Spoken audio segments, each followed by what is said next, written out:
jump in. Just wrote out a couple things because he was sad that he didn't get to. It's like a couple pages. He said, first I'd like to say that I'm sorry Dean and I, we're very sorry that we couldn't be here today. When I think of Bob, I remember how brilliant and capable he was. He spent his summer helping North Glen High School getting ready for classes in the fall, installing blackboards, assembling desks, etc. He must have really loved school. He did so well that he earned a Gates Scholarship to CU. Later, when he moved to New York City, he opened a successful pottery shop, Mud, Sweat, and Tears. One of the network morning hosts did a segment from Bob's shop. Bob was, I believe, a life Boy Scout, one level down from Eagle Scout. Wow. He left several boxes at home in North Glen, and I went through several of them and found a treasure trove of old Mad magazines. I used to read them via flashlight down under the house. My wife and I have several pieces of Bob's pottery, a little treasure always. Bob will always have nothing but treasured memories of you. So when asked to share some thoughts about Gary, cool, I immediately thought about how helpful he had always been to me. Whether helping me with 2 broken bikes, showing me how to creek fish, or hiring me when I needed a job, he was always there. I still have an old fly rod that he gave me. Oh, and he took me to my first Bronco game at Mile High. Gary will always remember you with love and with fondness and much love. That's what Kevin wrote. There's tissues there, Nance, for you. Thank you. I know, I've got some in my pocket. I just brought the box out. And I know this is more for Gary, but Bobby's friend had posted some things on Facebook for the North Glen High School class, and several of them sent some nice cards. And maybe what I'll do is just leave them if people want to read them. There was some really nice memories that people had sent. But the other thing I printed off was Bob's that Whit had sent to Patty. It's in his handwriting, which I love. And it just said, dear family and friends, being of sound and excited being of sound and excited mind, I hereby give thanks for all the experiences, people, friends, and family. And I love those personalities that have come into my life. I'm a lucky man. It's been a wonderful ride, and I happily look forward to the next phase, flying through the universe free of bodily needs with all of my dearly loved family and friends. Thanks to you all. And then he had said he wanted to donate his body to the New York State organ registry, but that didn't happen. But all my love and appreciation for sharing my life to you. So I just thought that was, Bobby loved this family.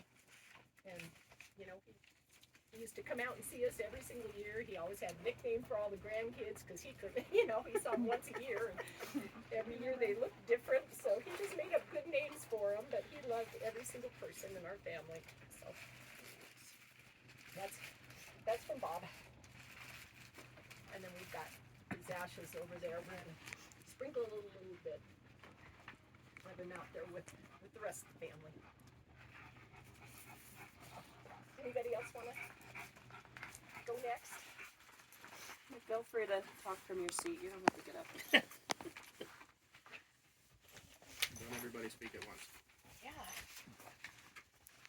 Well, as long as I'm talking, Yeah, I'll JD. talk about Gary too. I've said my piece. I hunt. Gary was my first brother-in-law, my big brother. They got married when I was 5, so he was always my big brother.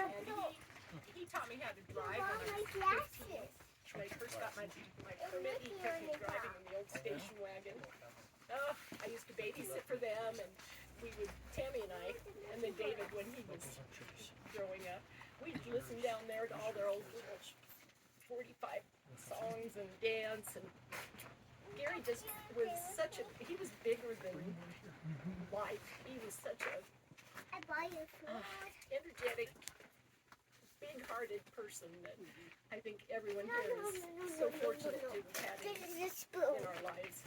I know he taught us a lot. His biggest love was his family, and sharing the experiences that he loved with all of us.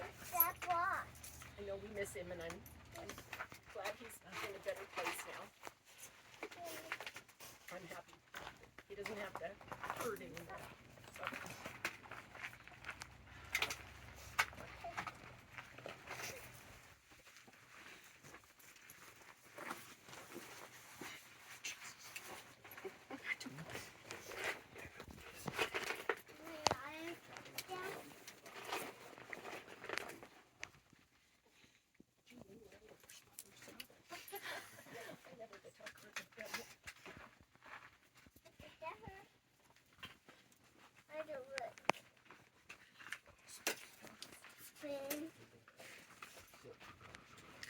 tell you a little bit.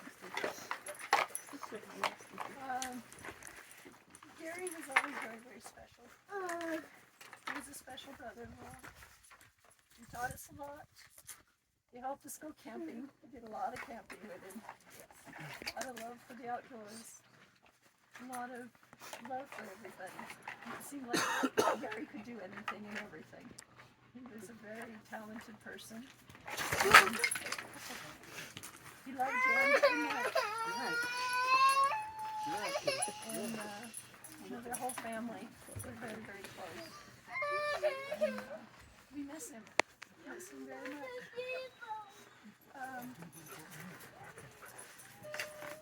He was a very special man. And I know he was very special to all of my kids. And he was just very good memories of him. He worked very, very hard. But like I said, he knew everything. He knew how to do everything. Lots of fun. As far as my brother, Bobby,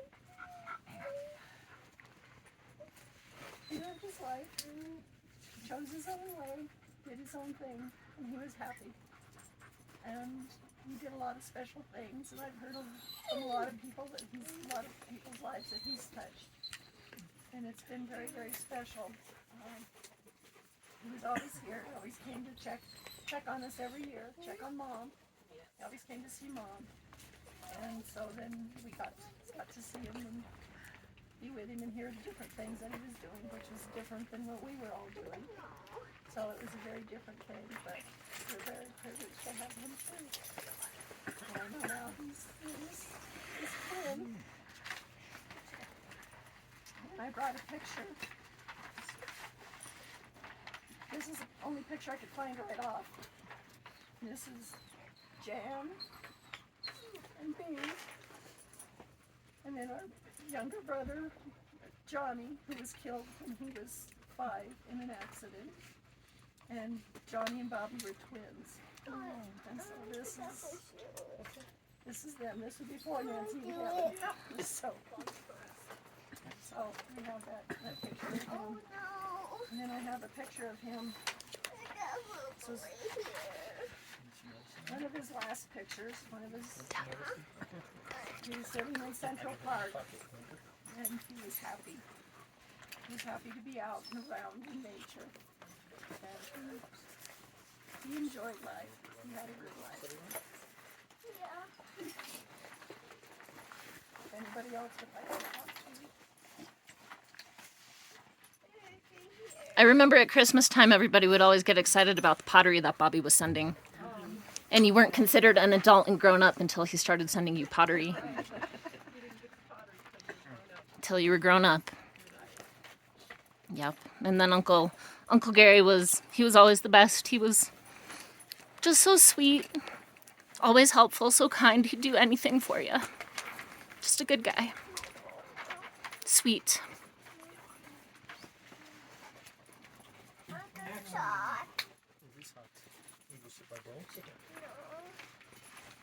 I think with Gary, I never knew if I should hug him or be scared of him. Because I knew if you got on the wrong side of Gary, you were dead. He always had the best hugs. One of my favorite memories. And I don't know why this is something I remember so vividly, but it was when they lived in their Northland house over by Grandma Lane's old Northland house, and they were building a garage. Do you remember? And probably Gary got the idea. But I remember they were roofing the garage, and it was Gary and Grandpa Lane and my dad, and they were roofing it, and Gary could get the nail, he would tap, boom, and that nail went in one hit. And I remember watching him do that and thought, he was magic.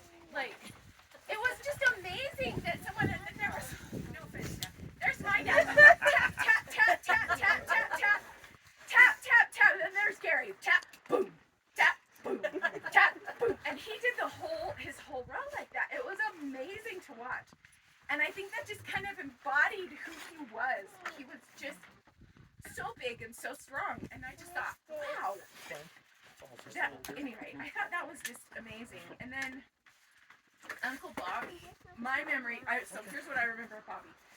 I remember, because he was always trying to break into the acting scene, at least when I was growing up. And so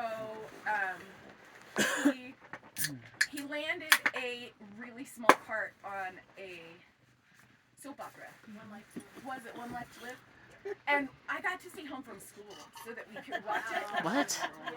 So we could watch him. And I think he was a waiter. And I don't think he even had any lines. But he he was on screen. That was his big gig. But then I think after that he went on cruise ships, right? And he acted on cruise ships. But I remember him telling stories about them sneaking Levi's into Germany. East Germany. And Russia, where it was against the law, and so if he'd gotten caught, he would have gone to jail for a very long time. But they would sneak Levi's and sell them into East Germany. And I just remember thinking Bobby was such a world traveler because he had done all those things. But yeah, those are my memories. And then I remember going camping, right? Just with Gary and Grandma and Grandpa, and Gary always had the fancy fishing lures. He had to go out with the fancy fishing lures, and he knew how to do everything. If I needed any help with anything, Gary knew how to do it, and he could hammer that nail in one hit. It was pretty fantastic. I'll tell one funny story about Gary. When Jan and Gary were first married, and we were all still at home as kids, and my brother Bobby was home. Jan and Gary came and lived with my mom and dad. They lived with us for a little while till they got settled and got their own place.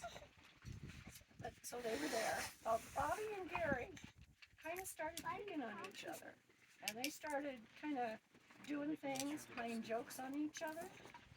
And during that time, my brother Bobby was wearing glasses, and I think he was in high school at the time. And so he'd done something to Gary. I don't know what he did to Gary, but Gary was going to get him back. So he noticed glasses sitting on the divider by the front door. He thought, I'm going to get him. So he took those, got a banana, and smeared it all over and let it dry and sat him back up there again. My mom walked over and picked up, who did this to my glasses? Got Grandma instead of Bobby. Oh, that's awesome. Oops. But he liked to play jokes too. You know, the very first time Gary ever got to cut up jack-o'-lanterns was at our house when they first came out there. When he first married Jan. We'd never cut pumpkins and made jack-o'-lanterns. I have pictures of us when we were little, all sitting around the kitchen table in there, and he just thought that was so fun. He didn't have any siblings, so I don't know if they just didn't do that, but he thought that was one thing I always remembered. That's the first time he got to Watch it rock. cut pumpkins and make jack-o'-lanterns.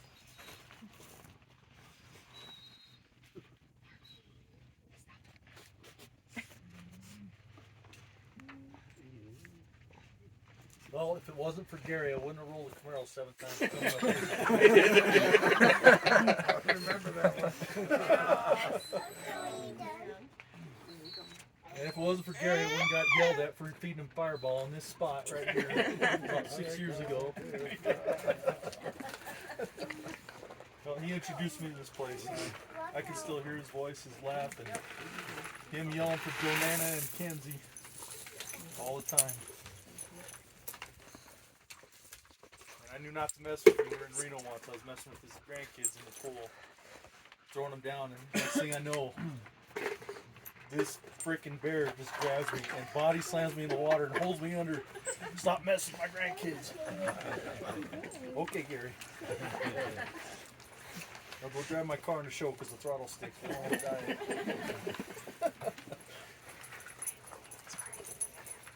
I remember when Bob would come into town. Jordan was big into Bob the Builder, the TV show. And And so that was kind of how he referred to Uncle Bob. And they were best buddies. When he saw Uncle Bob, he would go directly to Uncle Bob. They loved him a lot. Yeah, I've got a picture of Bobby and Jordan. And I'm sure Jordan had Bob to build a blanket. Because that's what Jordan had. I'll have to look at those. I know he took a picture of Jordan was yeah, he was always there with him. Right? Yep, he was. He loved Bob. Yeah. Bob was his buddy. Somebody holding like a big thing of yarn or something. Bobby was holding Maybe, yeah. I think you're right. He's helping you, ball Karen. or something. Okay. Yeah, he was. Yeah. Put some in there for him. You know, with Jan and Gary, I married into the family. I didn't know what to expect. But I found a mother and father who know how to.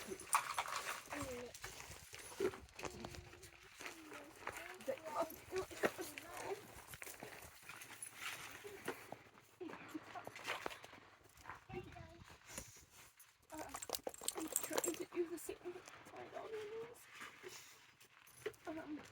You know, I was accepted and I never really felt that. I had my own family on my side who didn't accept me. And to have a mother and father-in-law who just loved me. No matter my faults. No matter, if I did something wrong. As a matter of fact, when I was pregnant with that one, I was jumping on the trampoline because I forgot I was pregnant and you never explains a lot. you never stop jumping on a trampoline so fast in your life when Gary yells at you.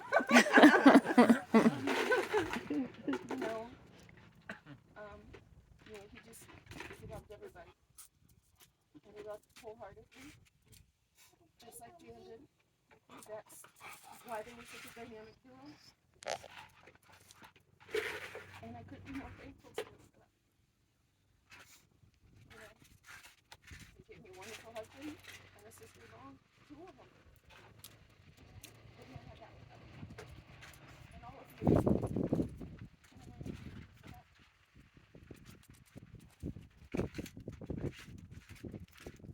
I'll never forget the one Halloween. He was dressed as Elvis.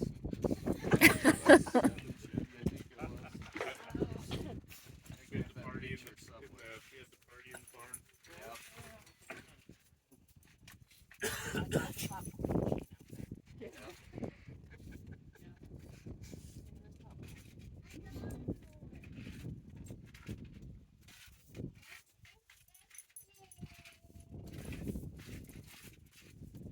I think he was just good at having a separate relationship with everyone.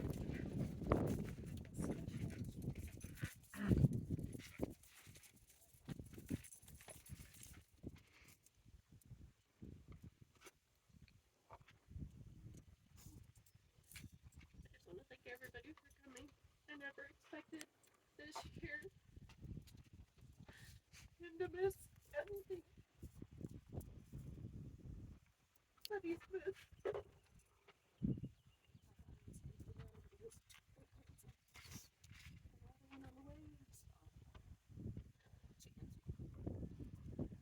Thank you for coming.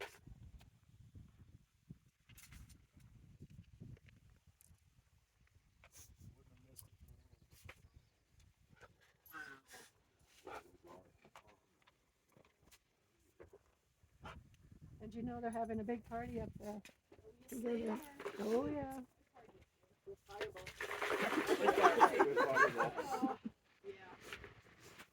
Well, I think it's easy to say. I mean, I think everybody here, you knew him for a minute, you knew him for a lifetime. He was unique, and everybody who came in contact with him said he, I only interact with Gary a few times here and there, but everybody always remembers him. You know him. If you knew him for a minute, you knew him for a lifetime. That's how it is. Because he was unique. He had his own way.